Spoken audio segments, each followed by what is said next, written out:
Welcome students. Today we are going to study class 7 history chapter 2 new kings and kingdoms. All these pages we already studied and today's topic of discussion is on page number 27. Here it is, and the topic of discussion is inscription and texts. In our previous class we studied about inscriptions from Uttara Merur, which provided in details the way in which the Sabha was organized as well as the procedure of selection of a member of the Sabha. So in this section we are going to study who could be a member of the Sabha. As per the Uttara Merur inscriptions, there were several criteria for becoming a member of the Sabha. What these criteria are, let's see.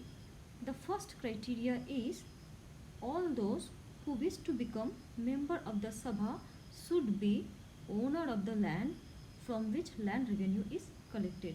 यानी जिसे भी सभा का member बनना है उसका खुद का ज़मीन होना चाहिए from which land revenue is collected. Second criteria is they should have their own home, मतलब उनका खुद का घर होना चाहिए. Third criteria is they should be between 35 and 70 years of age, यानी उनका एज 35 से 70 के बीच में होना चाहिए. They should have knowledge of the Vedas, Vedas का नॉलेज होना कंपलसरी था. They should be well versed in administrative matters and honest, उन्हें एडमिनिस्ट्रेटिव मैटर का पूरा इन्फॉर्मेशन होना चाहिए, पूरा नॉलेज होना चाहिए, एज वेल एज ऑनेस्ट होना भी ज़रूरी है. If any one has been a member of any committee in the last 3 years, अगर कोई किसी भी कमिटी का मेंबर हो लास्ट 3 ईयर्स में, ही can not become a member of another committee, वो किसी और कमिटी का मेंबर नहीं हो सकता. Any one who has not submitted his account, अगर कोई अपना अकाउंट्स का डिटेल्स सबमिट नहीं करता है या फिर अपने फैमिली का या अपने रिलेटिव का नहीं सबमिट करता है, he can not contest the election, वो इलेक्शन में कंटेस्ट नहीं कर सकता. So these are all, there are 7 criterias for becoming a member of the Sabha. In Uttara Merur inscription, it tells about kings and powerful men only. But we need to know about the lives of ordinary men and women also, and for this we need to study a 12th century Tamil work named Periya Puranam.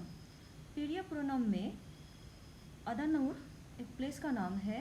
अदानूर के outskirt में एक small Hamlet था पुलियास, उसके बारे में वहाँ के जो कॉमन मेन एंड वुमेन थे उनके लाइफस्टाइल के बारे में बहुत सारी इन्फॉर्मेशन दी हुई है. पुलियास का मतलब होता है a name used for a social group considered outcast by Brahmanas and Vellalas. और आप इसको पूरा पढ़ लेंगे फिर पता चल जाएगा कि यहाँ पे रहने वाले जो लोग ऑर्डिनरी मेन एंड वुमेन थे उनका लाइफस्टाइल किस तरह का था.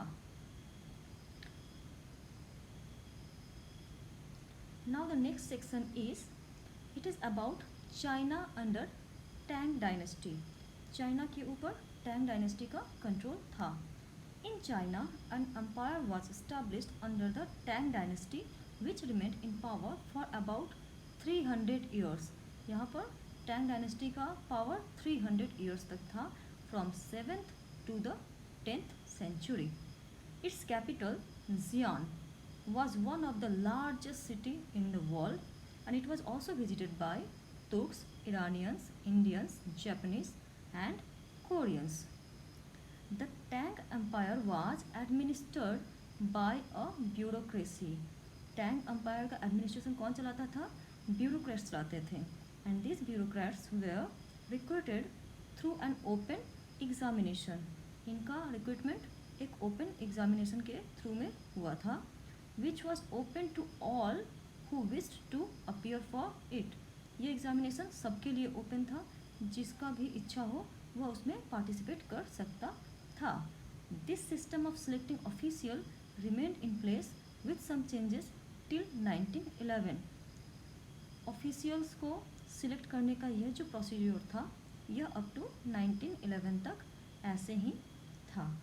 So the chapter is over now. In our next class we will discuss the chapter in questions.